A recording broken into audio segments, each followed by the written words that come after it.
It's my honor to be here and have a chance to share, let's say, our experience. So my presentation today would be a bit different from other because what I'm gonna talk here is to share a Thailand experience in the policy, complementary medicines, and medical cannabis trends. So first of all, I have to say thank you for the organizer to giving me a chance to share our experience. And because my topic is quite each important, so I'm decide to divided my presentation into four things. The first, I would just mention about the policy alignment in Thailand, because to working as a government organization, I think that I need to a little bit introduce to you that how we work and then how we align all the policy for the government organization and how the government giving a funding for the organization. And secondly, I will continue with the national herbal policy, the direction and strategy. That means in Thailand, we just not working as because it is a traditional medicine, but we work from the top to the bottom as well. Like in Thailand, we have a national policy and we have a national herbal committee, which is our prime minister is the vice president. And also, I will talk with the medical cannabis, the situation and legal status right now. And also, lastly, I will just mention about the complementary medicine and also Thai traditional medicine for the support, regulation, and wellness trend. So first of all, I'm starting with the policy alignment in Thailand. So to understand the work for nations, I would prefer to say that we have a three level of the national plans. The first one is the national strategy, which is mean we have only one for every organization in Thailand, just one strategy. And then the second level, we elaborate those strategy into the integrative planning. That means in one issue, we cannot work alone. For example, when we're talking about the tourism, not only the Ministry of Tourism working, but a lot of ministry, many, we are working together. So we need to elaborate that strategy into integrative plan for every organization. And then the third level is action plan. That means without the second level and third level plan, the government organization wouldn't be able to get the funding from the government because the government need to know exactly what the organization going to do related to those issues. So that's why finally we will come up just a bit. Okay, from the national strategy here in the first level, we elaborate into the second level of the plan and then more detail in the third level, which is action plan for each organization. And then the government do the funding for those in the second level and third level plan. And then we have a monitoring and evaluation of the plan for the country. Later, the national herbal policy has been initiated firstly in 2016 in Thailand because the three fact founds. The first one, we found that Thailand is one of the among the top 10 in the world who on the herbal traditional products consumption value. That means we are not small in the sense of the market share of the consumption of the herbal and traditional products in the world. Secondly, in Thailand, because we are the tropical country, we has a lot of the biodiversity in Thailand. And I think that is our strong point, but we haven't seen the entire value chain management of the herbal and traditional product industry yet.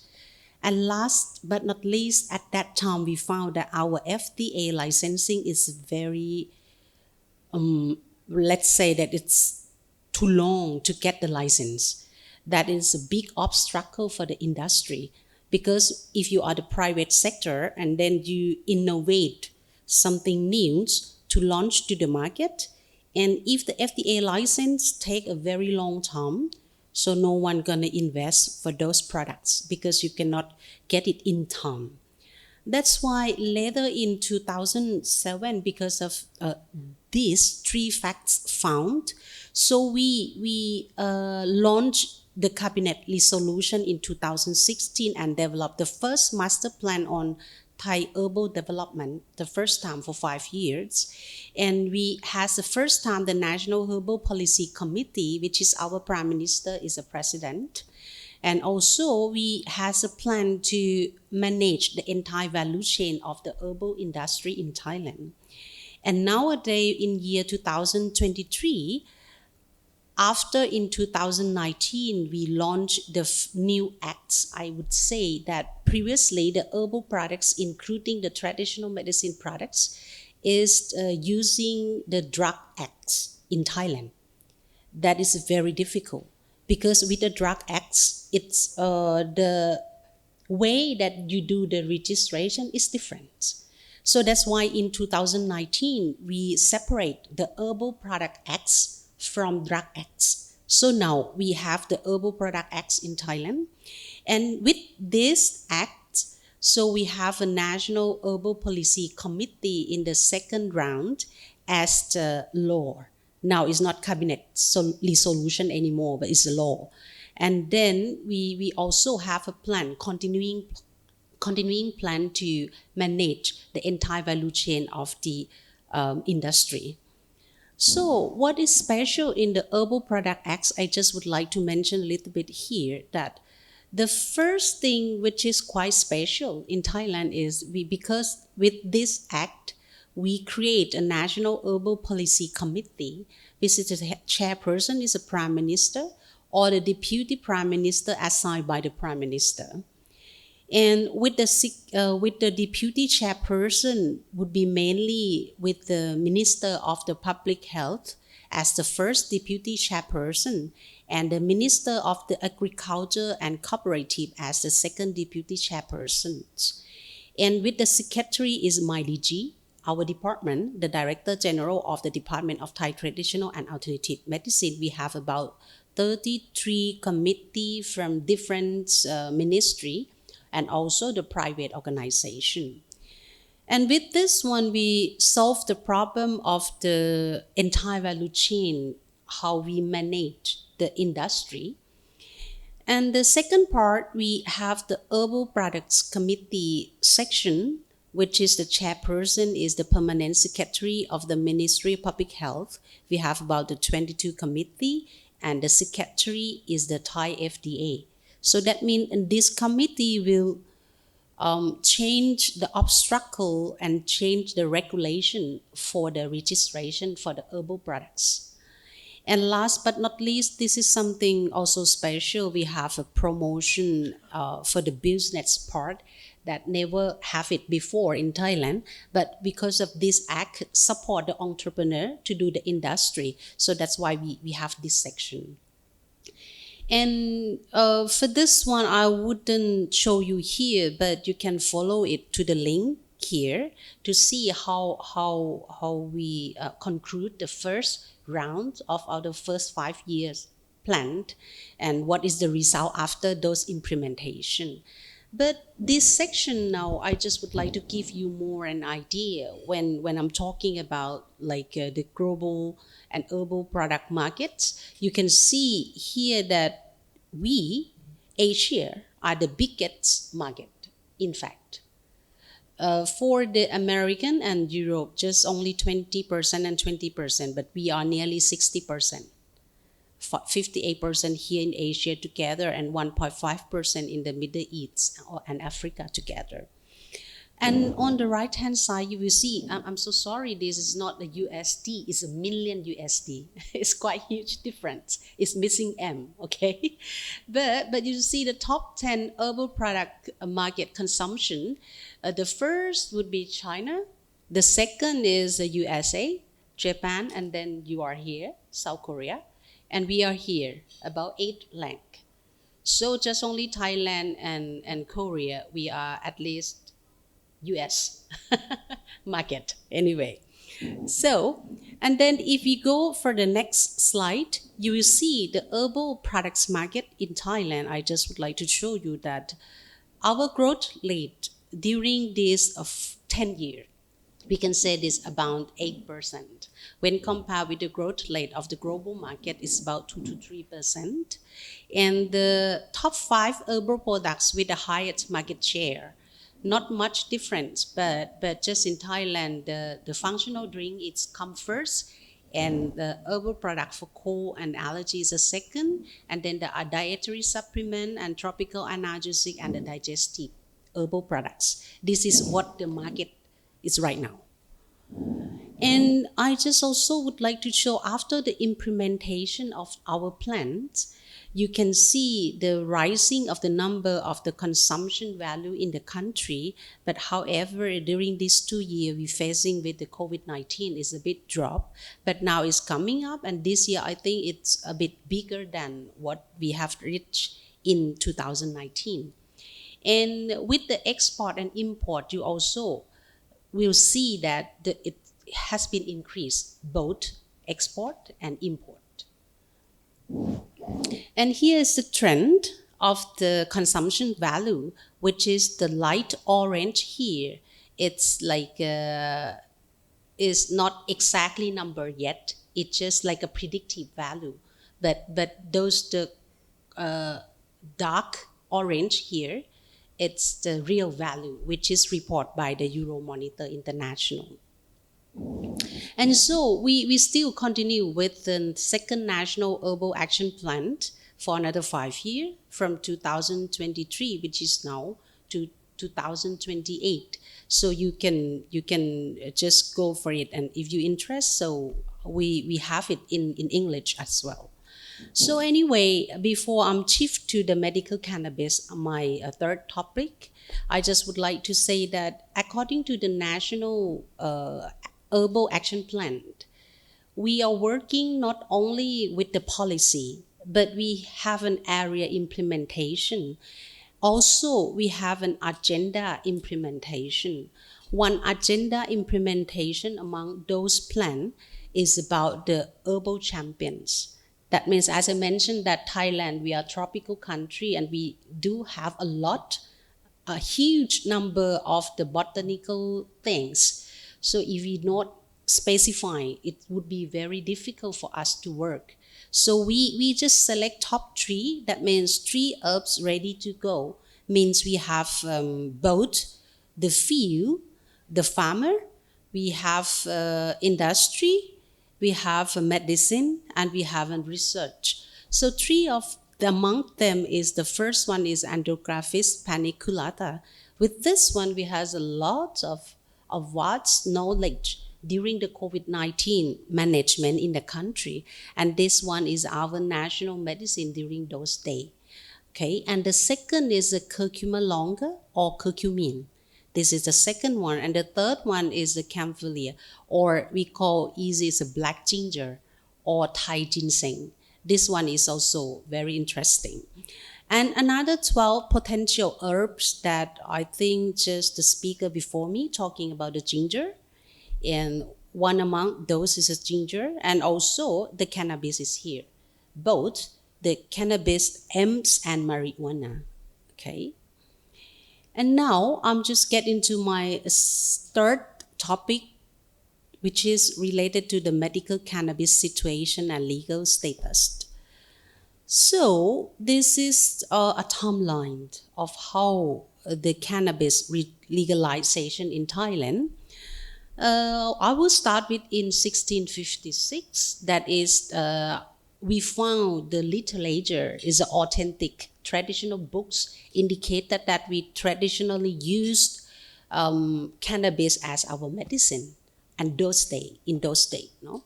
And then actually the Cannabis Act, it's not new in Thailand. We used to have it long time before in 1934. At that time, we said that the individual who want to grow the cannabis for research and therapeutic, they need to informed or get approved from the government. However, in 1979, after the single conventional on narcotic drugs and narcotic acts has been launched, since then, cannabis and kratom, I think kratom you might, Mithai okay. This is another plant, but it's also a very good one. But cannabis and kratom were classified as a Schedule of 5 narcotics and prohibited for any purpose. So no more since then. And then again in 2019, because the politicians in Thailand and also some group who working with the cannabis, like a medical cannabis, they want to get the cannabis out from the narcotic drugs. So we implement the first time that cannabis is allowed for the medical and research purpose. And then later in 2021, we have a notification from the MOPH, the Ministry of Public Health, to allow some other part, which is not a flower of the cannabis, to be used in any other business. And last but not least, in 2022, cannabis has been delisted from the Narcotic Acts. And now we are in the process of the Cannabis Act in Thailand. Okay.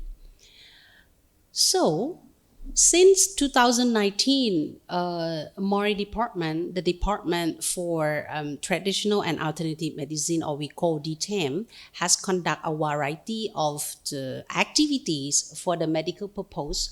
For example, we start since the very first one that selecting and scrutinize the cannabis containing Thai traditional medicine formula, because we has been stopped it for a while. So we don't have such a knowledge anymore. So we have to go back to the text and see how many of the TTM formula or traditional medicine formula that contain cannabis. And we select 15 at first, okay? And I will show you what it is. And then we do announcing the usable of those formula. And then we do the training of the traditional doctor, folk healers, to use those preparations. And then at that time, we also producing a cannabis containing formula, because it's illegal. No one can produce. Only the government organization can produce those medication. And we do distributing all those formula to the public health facility under the Ministry of Public Health. And then we follow up what's happened after using all those cannabis in the system. And we proposed those formula to be the list in the national list of essential medicine. I'm not so sure whether in Korea do you have the national essential list of drug or not. But in Thailand, when the conventional also know, they want to prescribe the medication for the patients. It has to be according to the list of the essential drug. Otherwise, you won't be able to get reimbursed from the government. And in Thailand, we do have those for the conventional and also for the traditional medicines. And during this time, we proposed the traditional medicine containing cannabis formula into the national list of the essential medicine. That means the patient who really in need of the cannabis prescribing, they will get it for free. It's insurance. It's in insurance, okay?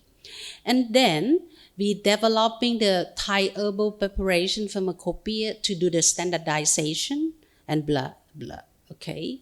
This is an example that we did a lot of things. That's why I want to say that this is the first, the upstream part. We do developing the quality and sufficient raw materials for the government hospital. We do the capacity training for the people in the system. We scrutinizing and certify the formulas, which one you can use and which one you cannot.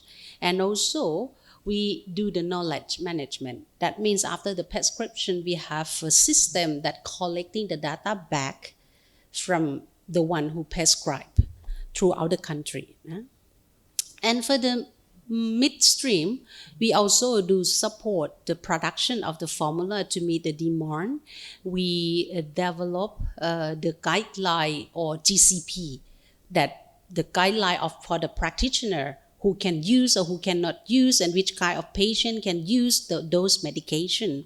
And also we promote the research study for some group of the disease, especially with the NCD.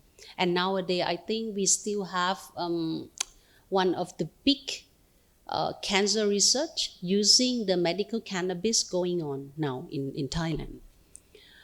And also with the downstream, as I mentioned, that we do in a very upstream, midstream, and downstream, we also develop the benefit package. This is what I mentioned before, that when we proposed the TTM containing cannabis formula into the National Essential Drug List, because we want to get the benefit package for the patients as the government support. And then we promote to access the cannabis containing formula in the private health facility. And right now, we have the cannabis containing traditional formula available as an OTC in drugstore nowadays. No? So I'm going for the next. This is an example of what we have done before. This is, I'm sorry, it's in Thai, but it's a textbook that telling you about how to use the cannabis and what is the formula that you can use and what is the containing inside. Because when I'm saying the formula means not only one plant inside, but it's many plants together, and cannabis is one among those in the formula. And this also, that is luckily that during those time in 2019, when we start to open this topic, so we have a chance to collect the information from our folk healers who using it, but probably he never tell you before that he have used it. So now it's a good chance to collect those data more and more. And also this is an example of the medication that has been used now in the government hospital. It's a 15 remedies, and also on the right hand side, those one, the Deja oil, that is the most popular one among those 15 formula. And this is the preparation in oil. You will see that we have a Deja formula. Deja formula is the dosage is 0.2% by weight of THC. And they used coconut oil as a vehicle for this one. No? And then we have a formula from 5 parts of ganja. We have Karun Osot oil and Meta Osot oil. And this is a 6 item of the cannabis containing Thai traditional formula. Previously, this is the pure cannabis extract in oil. Then you can calculate to THC or CBD. But for this one, you won't be able to calculate as a THC or CBD because it's a combination of many herbs together. And this is a 6 popular in Thailand. And for example, I think the word would be a bit difficult. Ya Suk Sayat, this is the most popular also for insomnia. And nowadays with Suk Sayat is available in OTC in the drugstore. That means the patient can get it if they really have a condition. Okay. And this is the clinic for the Thai traditional medicine in Thailand. You will see here, we have about the total facility for the regional, general, and community hospital. In total, 1,200 or let's say 1,300 facility. In those among 1,300, about 800 health facility prescribe ganja, prescribe marijuana or cannabis. It's quite a lot. and the 4 main formula which is popular among the patient is the Deja formula, ยาทำลายพระสุเมน ยาสุกไสยาต ยาแก้ลมแก้เส้นแก้ลมแก้เส้น the fourth number 4 is for pain muscle pain to relieve a muscle pain สุกไสยาต is for insomnia and ทำลายพัสสุเมน also insomnia and deja formula it's like what do you a palliative care for cancer patients okay. And this is what we do we also having what we call the individual prescription because being I don't know whether what is here in Korea but in Thailand the Thai traditional doctor they have individual prescription that means they can create the prescription with a mixture of herbs for one patient specifically it's okay here also the same right okay so this is the training that we do like the cannabis medication for the individual prescription it's a special training and last but not least about the medical cannabis 10 things that you need to know I'm saying this you might think that's it's freely so you can bring in and bring out the cannabis I would say that no sorry you cannot carry any part of the cannabis in or out Thailand okay and with the cannabis cultivation is legal sure but you need to register in the application we have an application FDA application we call ปลูกกัน in Thai ปลูกกัน in English you would say to planting cannabis application so you have to register there it's legal but you have to register okay and the third using the cannabis flower but to export sell and processing you need a special license you cannot do what would you love to do but you need a special license from the government and also for the individual under 20 years of age, a pregnant woman, and you cannot use cannabis, okay? And blah, blah, and there's 10 things that you need to know and about the cannabis in Thailand. And the smoking is not allowed as well. You can do it in your home. Don't say that I'm saying. But in the public, in the school, in the restaurant, you can't do. And some restaurant in Thailand, they might give you a choice of food containing a part of the cannabis, but they need to inform you before. They cannot do like a mix and that special things and compels you to eat. No. Okay? That is the thing. Okay, my last part for today is the complementary medicines support regulation and policy because I'm telling you from the huge topic like a policy lying down into the medical cannabis and now I want to show you how the whole system of the traditional medicine in Thailand work in the government level. So you will see here I'm starting with the education.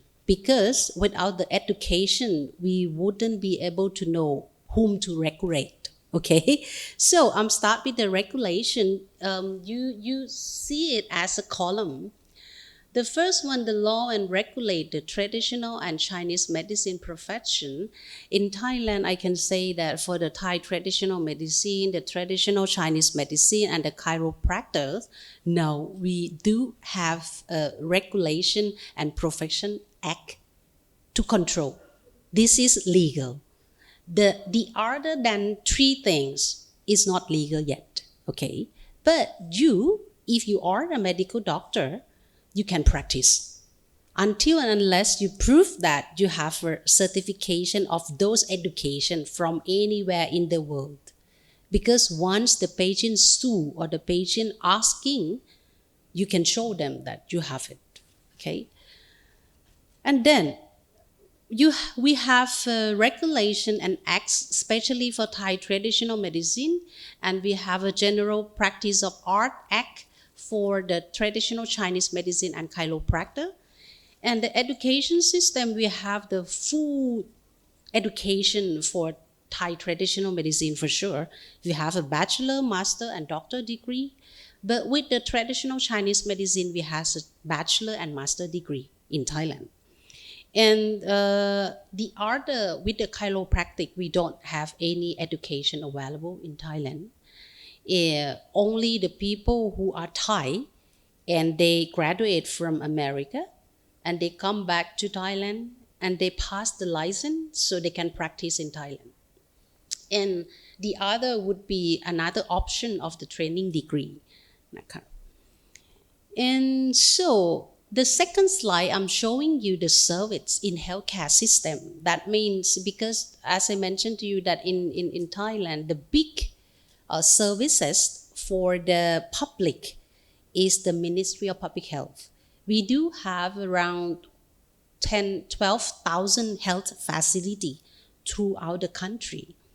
And you will see the first part, that number of the health facility providing the Thai traditional medicine is almost 100%. That means whenever you get the treatment, you can choose to get a traditional treatment from those hospitals, if it is a public hospital, okay?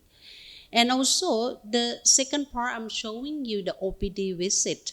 We can say that roughly about 20 to 25% of the patient select to receive the traditional medicine treatment, okay?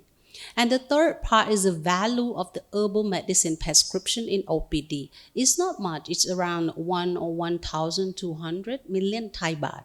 Okay. It's about that.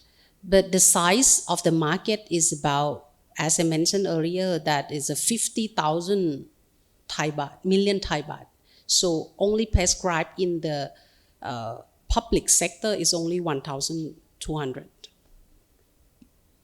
And now, with the coverage or the service or the insurance, let's say the national insurance, in Thailand, we have three main national insurance. The first is a social security scheme, it's a civil scheme, and the universal healthcare coverage scheme.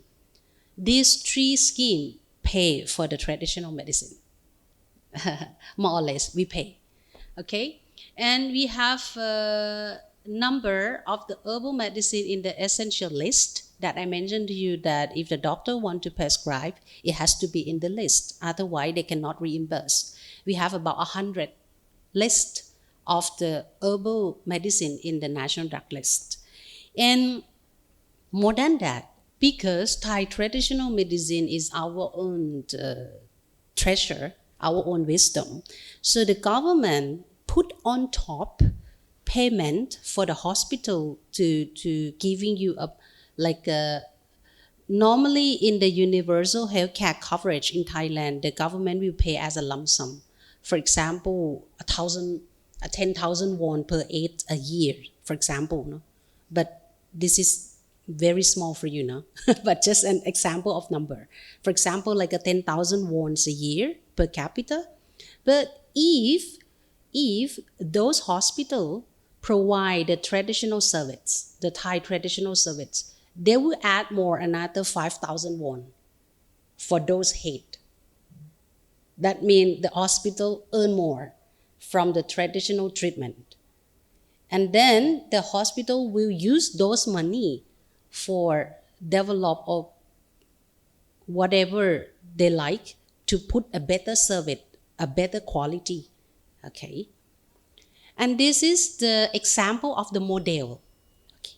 Example of the model that we have, like a separate model, like a traditional medicine alone in the hospital. And this is the integrative model, like traditional medicine with the conventional together in the same hospital. We have both. Okay. And in conclusion, I would say that three, traditional medicine and traditional and alternative medicine that legal practice in Thailand. Okay. And Thai traditional medicine and traditional Chinese medicine are included in our national health insurance. And under the government healthcare services, about 25% of patients receive traditional medicine a years about. Only 2% of prescribing value is herbal medicine. Okay, but in fact, as we know that the primary health care is important part for the traditional medicine. No? So now the government trend to shift to the wellness trend. I think if someone listened to Dr. Pravit yesterday, he also mentioned that the traditional medicine now is coming to another sector which is bigger than treatment. We are talking about the wellness. And I just show you that how the trends are, and there is a private sector that provide those, and also the community that we are bring it into the community wellness with the wisdom and the herbal treatment locally. Okay, thank you.